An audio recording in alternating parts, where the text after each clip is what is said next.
right, welcome to today's episode of Tomorrow's Leader, where we dive deep on all things leadership, leading yourself and leading others. I'm John Laurito, your host, here with a great guest, Ron Dwinnells, who is CEO of One Health Ohio, a phenomenal organization that provides health care to individuals primarily that don't have access to health insurance. He is also the author of the recently released book, Don't Pick Up All the Dog Hairs. I love that title. We're going to get into that. Ron, welcome to the show. Thank you, John. Thank you. Yeah, appreciate you joining. And I know you've got a great, for those of you who are not watching, but you're listening, Ron's got this great backdrop there with a really nice stained glass that's a tribute to his mom, I know. So beautiful background, and I'm sure a lovely lady. So, Ron, I wanted to pick your brain a lot because you've got a lot to offer. I know our audience who is really interested in leadership. You've had a really incredible career starting, I know, almost 4 decades ago in starting One Health Ohio. Tell us a little bit about that journey and in particular what it's all about and what you do. John, you've really aged me there. 4 decades sounds like a long time. So, Well, you don't um, look it, so you just oh, have the thanks. experience. Thank you. Thanks. Well, yes, I've had a very extremely varied career, if you will. I did go to medical school at the University of Kentucky, became a pediatrician, practiced for a while. I started a clinic way back in 4 decades, almost 4 decades ago, as you say. And the purpose of that clinic was to provide health care to the medically uninsured and underserved populations. So back in the 80s, there were a lot of people who could just not access health care. And so we started a so-called safety net clinic so that these people would have health care. So so I became a CEO, then started the clinic, and we've grown vastly over the years. But over those years, as a leader of my organization, I made a lot of mistakes. I failed many times at projects that I started. I've had lots of adversities. I've made a lot of mistakes, and I've had a lot of enemies. Most leaders have enemies. So I conveniently use the first letters of those words, failures, adversities, mistakes, and enemies, to use an acronym called FAME. So I've thrived on being able to recognize my failures and adversities and mistakes and enemies because I've thought about it. I've contemplated whenever I made mistakes, and I've learned a lot from it. So that's the basis of the book that I wrote. I did lectures for medical students for over 25 years at the local medical school on leadership. And over time, that particular lecture series evolved. I called it Don't Do That in my lecture series, but they were stories, they were anecdotes, if you will, of my failures. And most people could relate, and most people, it wasn't that people didn't know. These aren't complicated thought processes or complicated concepts. They're things that we've all encountered and we've all failed. But I think what happens is sometimes people just don't recognize it, and because who wants to make a mistake? They just kind of brush it off and just move on. But I think it's important to really contemplate on the things you fail at and realize, well, okay, I can do this way next time or whatever. Yeah. So that's kind of the basis of the book, John. Yeah. So that's First of all, and that's a great point you bring up. I love the acronym, by the way, because what it does is almost make it takes something that people don't want to think about or talk about, and you bubble it up to the surface and just say, hey, here's it's almost like a mantra that gives you fuel almost. So I love that.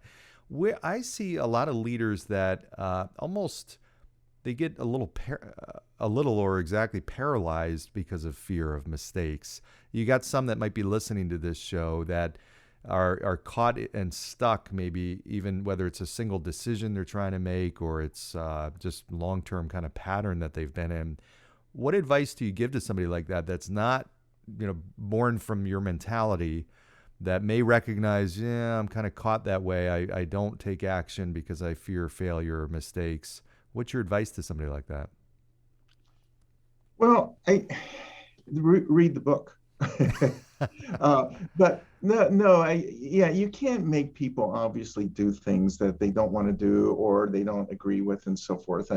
As a physician, one of the things I always dealt with obese kids, overweight kids, and so forth, was for them to recognize that and have them want to lose weight and to be healthier and so forth. But long time ago in my medical career, I realized that you can't force people to do things. You can offer them the thoughts and the ideas and so forth, but they have to take it and run with it. So that's kind of what I try to do. I mean, I can give all kinds of advice, but if they're not, if they're not going to just Mm-hmm. accept it, then it won't go anywhere. But Mm-hmm. I think the primary advice is be aware of it. You know when you screwed up, you know when you failed, when you made a mistake, you know it. So instead of just brushing it off or blocking it out of your mind, just accept it and say, okay, I can get good things out of this. I can get good things out of bad. Mm-hmm. And so contemplate on it, and I think the answers will come to your mind once you start really letting and accepting these mistakes into your mind. Mm-hmm. Mm-hmm. That's what I do.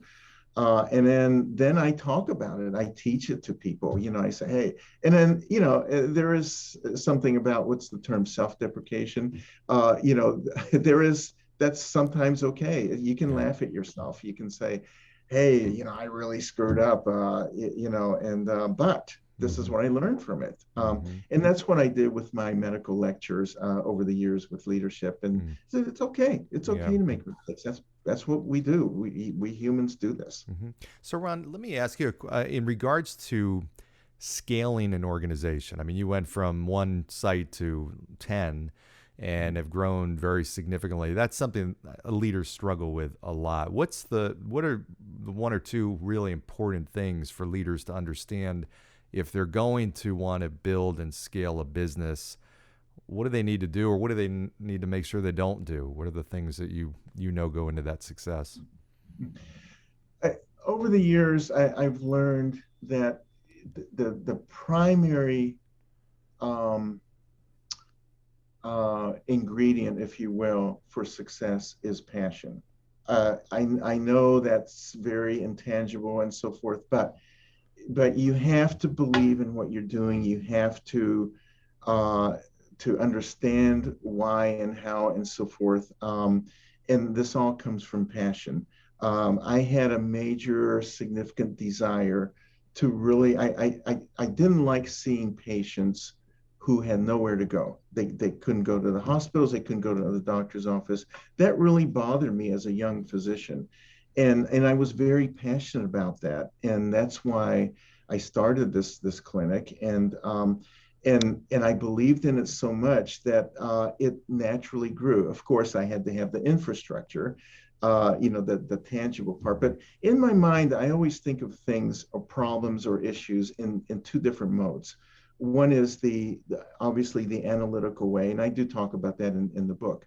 One is the analytical aspect of it, all the business part, all the data, all the information that prompts me to expand to another site, Mm-hmm. since we're on that topic. But the other part, the fuel, if you will, for that fire is the passion. Mm-hmm. Uh, Without that passion, you won't ever go, because the motivation isn't there, the dream isn't there. All these things that you're imagining. Wow, if I put another site, I can really help a lot more people. Now, the practical, for the business people out there, the practical part of expanding is, well, you're expanding your market source, your market base. So your business will continue to thrive even if one fails or whatever. Mm-hmm. So yeah, there's a lot of things going on in your head. So I Mm-hmm. don't know I don't know if I can specifically answer your question, if there's one or two pieces of advice, but I do know that passion is a huge thing, and without it, you don't go anywhere, I don't think. Yeah, no doubt. What's your vision with One Health Ohio? Well, that's a really interesting question you asked, because I've had this last passion. I think it's the last passion because I am getting older, as you aptly put, 4 decades. I think I am ready to move on. But I want to build. I have one more site. I bought a building already on the south side of Youngstown, Ohio, and it's not a thriving place. There's a lot of decay there and so forth. There's a lot of people that who need health care. But I want to put a health complex there where we are going to address social determinants of health. So this is a culmination of all my years doing this, through the mistakes and so forth that I've acquired over time. But one of the things that we're experiencing in healthcare is there is a huge amount of chronic disease problems going on in the country. And a lot of it stems from overweightness, obesity, and so forth. Well, that condition tends to be the gateway to the so-called chronic diseases of diabetes, heart disease, even certain cancers are related to overweightness and lack of activity. So those are called social determinants. So the south side of Youngstown actually is what is termed a food desert. Food desert meaning that there are no or very little access to fresh produce in that particular area. They get their food sources from, say, the quick shops or the convenient shops around there, Mm-hmm. which has food, but they tend to be tasty, of course, but not good for you. So these are the hostess cakes, the hostess ho-ho cakes, and the Twinkies, the beer, the chips, all that stuff. Okay, Mm-hmm. tastes good, but not really good for you. Well, that's one of the elements towards obesity. You shouldn't be eating all that stuff. The other social determinant is crime. There's a high crime rate in that particular area, so people don't go out exercising and so forth. So these are examples of social determinants. Well, I want to go down there and open up this health clinic and address the social determinants. I want to put greenhouses on the property. I want to put a walking trail within the property complex. I want exercise classes that we're going to do. We're going to do cooking classes there. So it's not just going to be a health center where doctors are going to see patients. It's going to address these social determinants. Mm. So that's the culmination of all these years of these mistakes and so forth that I made. So that's I love that's that. probably going to be my last passion, if you will. Yeah, I love that. Well, it's not just solving or treating a problem, it's preventing it and changing a Yes. lifestyle. So I love that. Yes, absolutely. Yeah. So your book, "Don't Pick Up All the Dog Hairs," just came out. I know in the last week it's been available, and now we'll in a minute talk about how people can get a hold of it. I love the name. Where did that come from? Well, so I'll be brief here. So I have a daughter. I have four daughters actually, and a son. And the fourth daughter is very athletic and so forth. And she and I climb mountains as a hobby. So we're very close. We've shared all kinds of hurts and disappointments and happiness on these mountain trips. And so anyway, but when she was in the going into the sixth grade, I challenged her. I said, Abby, she was a very, very good student, but always happened to make a B here or there.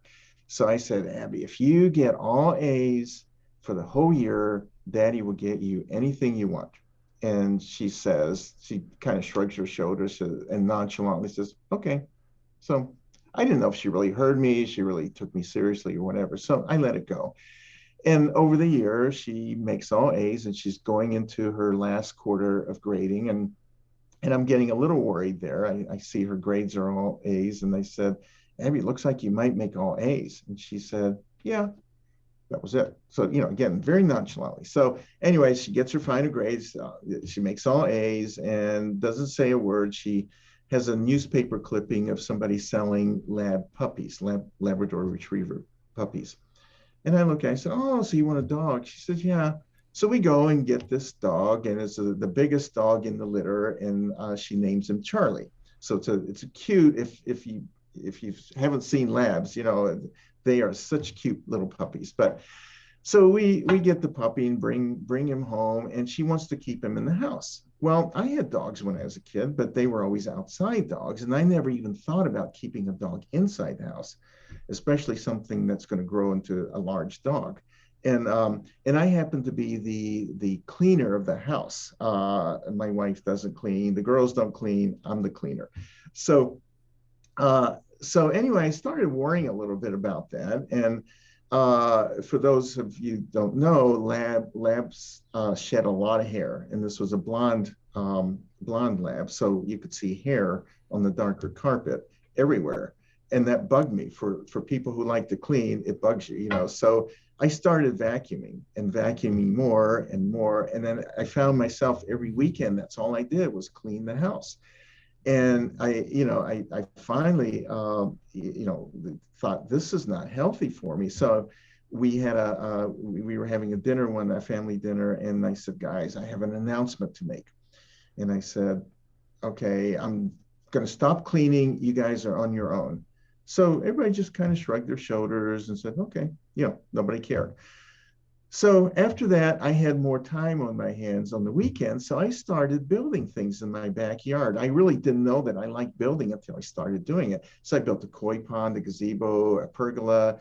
I built a garden. I built a walking path in my backyard, and it was beautiful. It was like a park. And over time, Charlie and I did become friends, and I started taking care of him in his older age, and he did pass away a couple of years ago now. But what I recognized was, if this adversity didn't happen to me, I wouldn't have ever had this great backyard, this beautiful backyard. I wouldn't have ever discovered that I like building things. A very good thing came out of this. So the point about the story in the book is, leaders cannot always win. We can't, no matter, and most leaders are in leadership because they've always been successful at things. Well, sometimes you have to let go. And that's the point of the story. A good leader knows when to let go. And the other part of that is, once you let go, sometimes some other positive thing could happen that you weren't expecting, like my beautiful backyard. And now I use it as a place to contemplate, as a place of respite. That's where I sit and write a lot, and I wouldn't have had that if it wasn't for Charlie and the adversity that I faced. So that's Wow. the take home message for that Yeah. story. I Yeah. love, And yeah. I love that I like the, story. Yeah. I like the story so much. That's why the book became Well, that it certainly makes me title. want to read it even more, and I certainly will. I look forward to it. But I love that point. I mean, that's a whole part of your life now that's been opened up, a whole new passion that you would not have even known about or had you been fixated on your other compulsion, I guess, to get all the dog hair up. Yes. So I love that. That's such a great point for leaders. Yeah. Yeah, I think it's important, and I practice this all the time now. It's one of those life lesson things, and there are many times in my everyday life here as a CEO of this organization, that there are issues or whatever that come to me, and I kind of know when to let it go, Mm-hmm. and when to fight that battle. Mm-hmm. And it's been extremely valuable for me in terms of being able to lead this organization and Mm. lead my personal life. Absolutely. Well, that's absolutely key. It's not just leading a business or an organization. Most importantly, it's leading your own life. And Yes. sometimes people don't forget that. Yeah. So excellent. So where can people get a copy of your book? It's wherever books are sold. It's on Amazon. Obviously, that's probably the largest distributor, but Mm-hmm. it's at Barnes and Nobles. It's even at the airports, Hudson's. They have it too. Online. It's everywhere. So yeah, I do have a website. It's rondwinnells.com. It's really simple, Mm-hmm. there are links on that website to the various vendors for this book. Great. Well, we'll make sure we put all that in the show notes. So for those of you who are listening, you can go there and we'll have the links to the book as well as Ron's website. We're here with Ron Dwinnells, who's the CEO of One Health Ohio. He is also the author of the most recently published book, Don't Pick Up All the Dog Hairs, available on Amazon and local bookstores. Ron, this has been a fantastic and very interesting conversation. Thanks for joining us today. Thank you. Thank you. Yeah. I do have one other thing. Sure. So if I decided that I want to give away some of these books. So if the first 3 people that go onto my website and send me an email, I will send them a free book. Oh, excellent. Yeah.